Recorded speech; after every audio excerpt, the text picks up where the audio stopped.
What is up, guys? This is my very first video for my channel as far as in this thread on Geared Inc. This is a channel I created so I can share my passion for PC building, gaming, game reviews, which is part of my Game at a Glance thing that I do on this channel as well.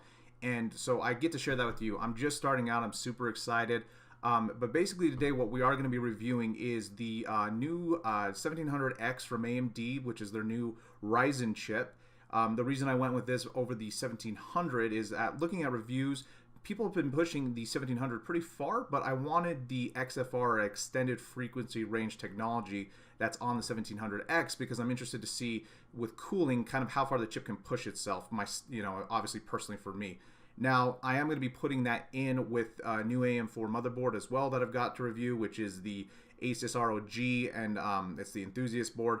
So I'm going to be doing an unboxing. They're on the table behind me, and then I'm actually going to be incorporating them into my current rig, which is right now running an i7 6700K, nicknamed Stormtrooper because it's black and white.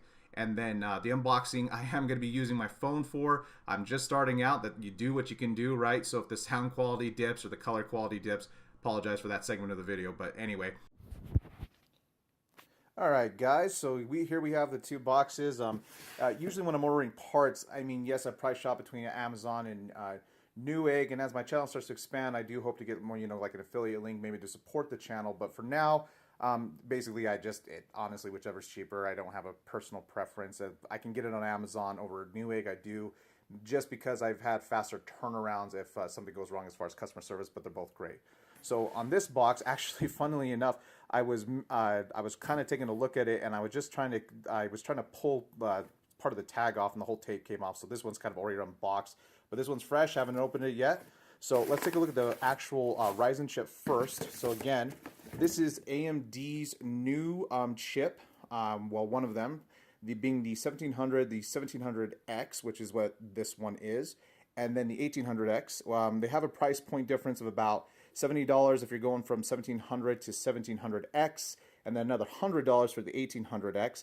But realistically, the only difference, besides getting the extended frequency range technology on this chip, which I was mentioning earlier, is just kind of the base clock, the boost clock, and you have maybe a little more headroom with the 1700X and the 1800X if you plan on overclocking. So there's that one. So then, let's get this one. Which knife? We're gonna go with this big guy. We don't mess around on this channel. So this is the enthusiast board, and right now, if you guys have, if any of you are trying to get an AM4 enthusiast board, you know how hard it is. Like, I've just was constantly checking both Amazon and Newegg to be able to just snag any of the enthusiast boards.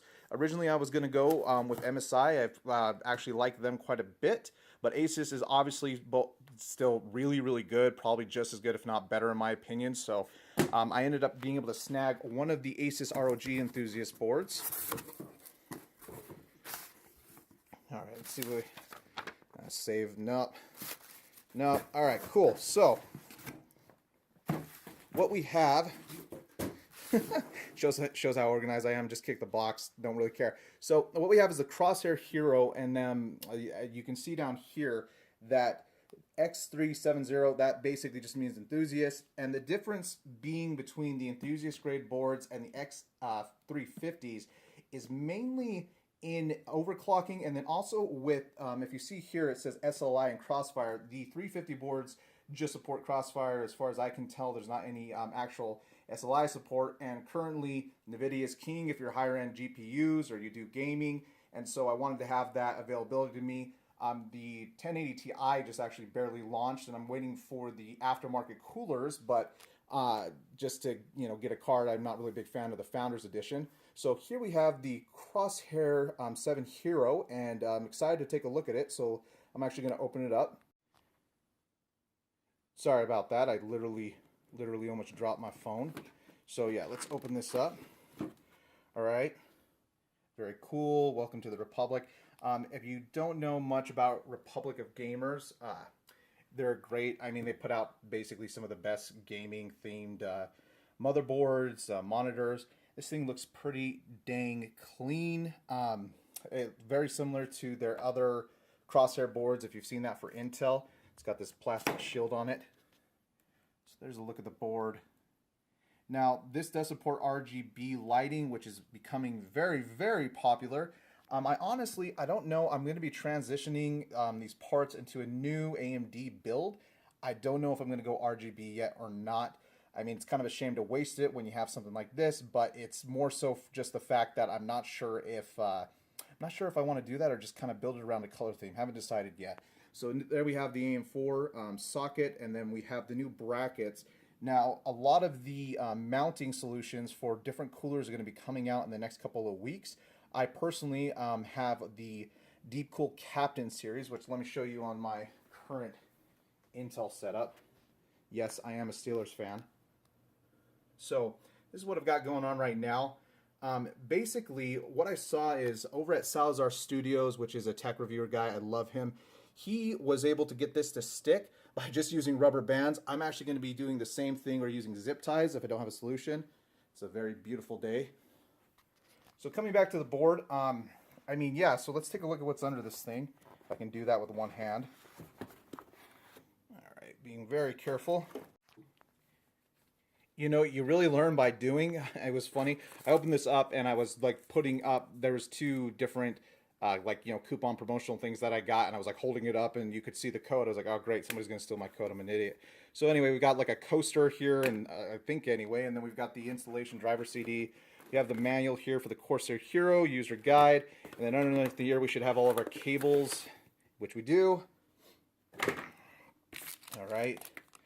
We have some basically some power splitters and things like that. All right, that's the mounting. We have some SATA cables. Yeah, so pretty standard. And then I'm guessing this is some kind of sticker or something. Yeah. And like I said, all the stickers and just everything. Yeah, I mean, if you want to put it in your case. I used to be kind of a fan of that. Don't really do it anymore. Not unless I'm building like a Republic of Gamers build. So yeah, so that's everything inside these. And so what I'm going to do now is I'm actually going to put this board and get it in my system along with the new Ryzen chip. And then we're going to do some benchmarking and kind of go from there. What's up, guys? All right, so we finally got this installed. Installation was a little bit of a bear in the case. It wasn't too bad.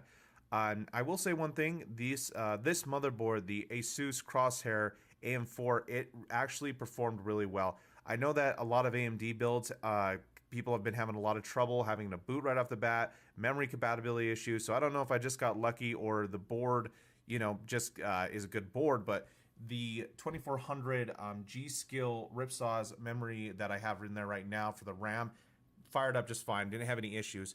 Now, there was a BIOS issue. I basically had to flash a new version of the BIOS almost immediately. The board was feeding the memory far too much voltage, which was causing it to shut down to obviously prevent any damage. Once that was done, though, stability's been great. I've been pushing it and leaving it on for about the last 3 to 4 days, and it's been doing just fine. Now, one thing I will say is I built this in the S340 case, which you can see right here. This is the tempered glass version, and the Elite.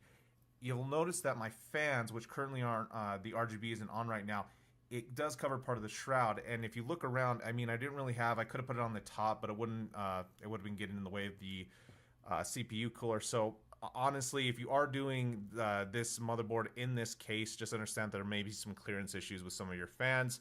But yeah, I mean, I've been using the ASUS RGB tool that it comes with to mess a little bit with the LEDs and RGB lighting, which you can see right there, and then the rest of it's down here on the bottom. And so that technology, what's nice about it is any compatible components that are also RGB that you hook into the board, you can control directly from there. These Amtronics RGB ones, I'm going to be doing a different review on them. But yeah, so we finally got it ready to go. Going to do some benchmarking in the second part of this video. So if you did like this, feel free to leave me a like. Make sure to get subscribed. If you thought it was garbage, I totally understand. This is my first time doing this, and you can leave me a thumbs down. Anyway, I appreciate you guys giving me any feedback. And yeah, just keep a lookout for the second video where we get into some benchmarks.